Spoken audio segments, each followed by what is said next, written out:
यह प्रश्न बोर्ड के एग्ज़ाम में और कंपटीशन के एग्ज़ाम में आने के संभावना 100% रहती है, इसीलिए यह प्रश्न आप लोगों के लिए लाया हूँ। पहला क्वेश्चन है माध्य का, जिसमें माध्य 7 दिया हुआ है और x के मान निकालना है। तो इसके लिए क्या करना है, माध्य का एक फार्मूला होता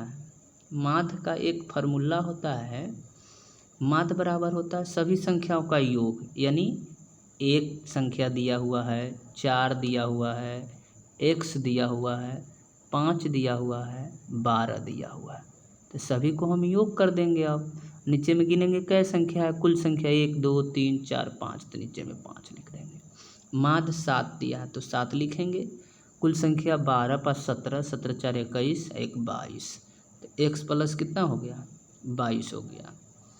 और नीचे में कितना रहेगा, 5 रहेगा। अब x प्लस क्या लिखिएगा, 22 लिखिएगा, और इक्वल टू करेंगे तो क्या हो जाएगा, 35। अब देखिए 22 प्लस में है, इक्वल टू के इधर आता है तो चिन्ह बदल जाता है, यानी 35 माइनस क्या हो जाएगा, 22 हो जाएगा। इसको घटाइएगा तो क्या प्राप्त होगा, 5 में से 2 गया 3 और 3 में से 2 गया तो 1, यानी आपका प्राप्त हो गया कितना, 13।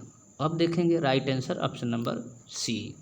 दूसरा नंबर क्वेश्चन, हाई डिस्टेंस का, भूमि से 100 मीटर की ऊंचाई तथा 60 डिग्री के उन्नयन कोण पर उड़ती हुई एक पतंग की डोरी की लंबाई ज्ञात करना है। तो अब देखेंगे यहाँ कोई व्यक्ति है, यहाँ पे कोई व्यक्ति है और ये व्यक्ति इस प्रकार से पतंग को उड़ा रहा है। तो मान के चलिए हम इसको ए मान लेते हैं, इसको बी, इसको सी। इसकी ऊंचाई 100 दी हुई है, ये कुछ नहीं दिया है, तो इसको मान के चलिए कि x है, यही x निकालना है। तो ये ऐसा देव दिया रहे तो साइन पर बैठाएंगे, क्योंकि साइन में लंब भी होता है कर्ण भी होता है। तो इसमें देखेंगे साइन थीटा इक्वल टू लंब यानी ए बी बटे कर्ण यानी ए सी। अब देखेंगे यहाँ साइन कै डिग्री कहा है, 60 डिग्री, तो 60 लिख देंगे। और ए बी का वैल्यू क्या है, 100 है, ऐसी का वैल्यू क्या है, x है।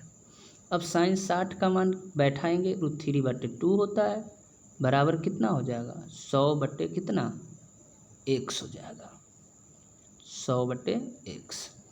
तिरछी गुना कर लीजिए, तिरछी गुना करने पर मुझे क्या हो जाएगा, √3x इक्वल टू 200।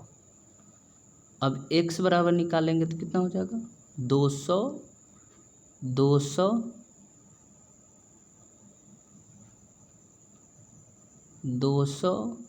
बटे √3, यानी राइट आंसर इसका क्या हो जाएगा, यानी ऑप्शन नंबर सी इसका भी राइट आंसर है। आगे नंबर क्वेश्चन 3 है, 13 और 19 के बीच के समांतर माध्य निकाले, यानी 13 और 19, तो 13 हुआ, 14 हुआ, 15 हुआ, 16 हुआ, 17 हुआ, 18 हुआ, 19 हुआ।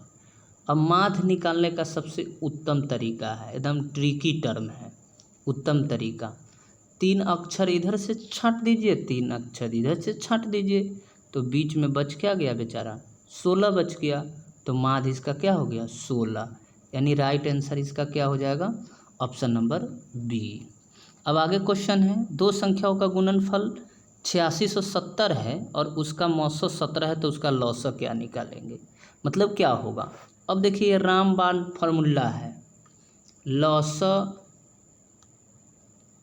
बराबर, यानी दोनों संख्या का गुणनफल, दोनों संख्या का गुणनफल कितना था, 8670, अब बटे मौसा, तो मौसा कितना है, 17, तो 17 से इसको काटिए, 17 पचे 85, 1 बच गया और 17 एकम 17 और 0 के 0 बैठ गया, यानी काटने पर कितना गया, 510, यानी राइट आंसर यदि हम इसका देखें तो क्या हो जाएगा, ऑप्शन नंबर डी, यहाँ है 510।